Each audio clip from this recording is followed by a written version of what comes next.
Sosochiin faalama hir'isuu biyyaalessaa ji'oota sadiif turuu bakka ministeera muummee itti aanaa obbo Tamasgeen Xuruunaa argamanitti jalqabameera.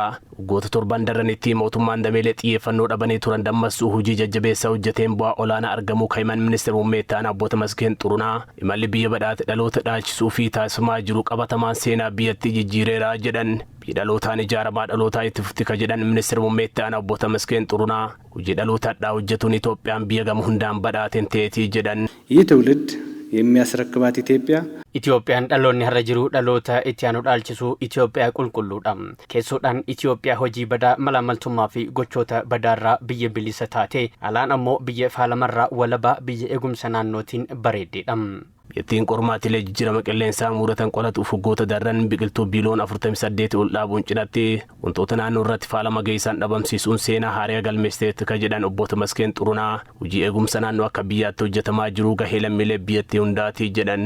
የፕላስቲክ ብክለት የአደገኛ ቆሻሻዎች ተገቢ ያልሆነ አያያዝ የድምጽ ብክለትና ሌሎች የአካባቢ ተግዳሮቶች ፋላማ ፕላስቲኮታ ገራገራ በላፈሙ አከ ኬሚካላቲ ፊ ፋላማ ሰገለ ሂርሱን ሆጂ አባታይታ ኤጉምሰናኖ ፌደራላ ቆፎሶን ታኔ ገሄ ለሚ ሁንዳቲ ሆጂን ኤጉምሰናኖ ጭምሱ ፈያ ኸኛ ፊ ዲንግዴ ቱሪዝም ኢንቨስትመንት ቀበኝ ኡማማ ወሊን ከወል ቀበቱ ፊ የግሬ ብያ ከሙርቴስ ዋንቴፍ ዲማ ሚሶማ ፊ ነገኛ ብዮሌሳቲ ከናፊ ሆጂ ከና አባታይታ ኤጉምሰናኖ ቆፋፍ ከኑ ሂንቀበኑ ለሚን ሁንዲ ኢረት ሆጀቹቶ በርባችሳ Sochiin ji'oota sadiif turu kun faalama pilaastikaa hir'isuu adeemsa dhabamsiisaa fi qabiinsa keemikaalota balaafamoo fi balfa garaagaraa fi faalama sagalee hir'isuu irratti xiyyeeffata kan jedhan Daayireektar olaantuu abbaa taayitaa eegumsa naannoo federaalaa Dr. Lalisee Namee waggoota darranitti xiyyeeffannoo mootummaa eegumsa naannoof kennee hojjetaa tureen Itoophiyaan sadarkaa ardii Afrikaatti biyya fakkeenyaa ta'uu dandeettee jirti jedhaniiru.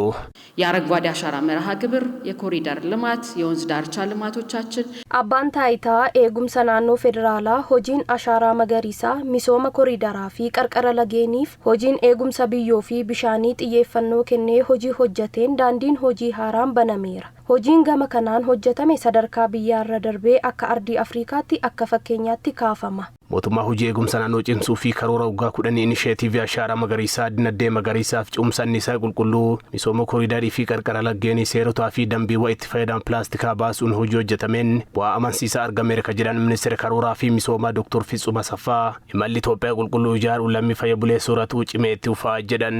ዛሬ የተሰበሰብነው ለሶስተኛ ጊዜ የሚካሄደውን የጽዱ ኢትዮጵያ ሀገራዊ ንቅናቄ በይፋ ለማስጀመር ብቻ ሳይሆን sosochiin faalama hir'isuu akka biyyaatti ji'oota sadiif turuu kan marsaa lammaffaaf geggeeffamu kana jalqabsiisuu qofaa osoo hin taane bu'aawwan waggoottan darban argaman itti fufsiisuu fi babal'isuu biyyattiif misooma waaraa dhugoomsuuf itti fufsiisuu akkasumas Itoophiyaa qulqulluu ijaaruun lammiileen naannoo faalamarraa walaba keessa gammachuu fi fayyaan akka jiraatan taasisuudha. Gama kanaan yoo ilaalle waggoottan darban bu'aan olaanaan galmaa'eera jechuu dandeenya. Sosochiin Itoophiyaa qulqulluu jalqabame kun kan dhaabbatu osoo hin taane cimee kan itti fufu ta'a.